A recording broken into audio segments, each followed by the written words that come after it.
Ugunis. Kāda saimniece katru vakaru apkrausa uguni ar pelniem, lai līdz rītam neizcistu, jeb lai kāda dzirkstele neiztaptu kur projām. Bet otrās mājās saimniece dažreiz spārdīja uguni ar kāju.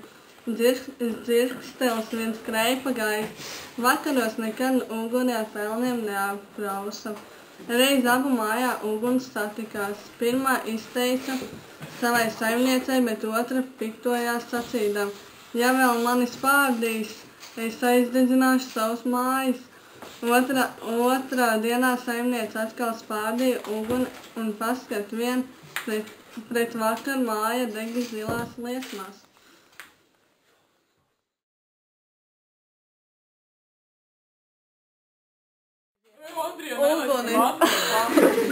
Ugunis.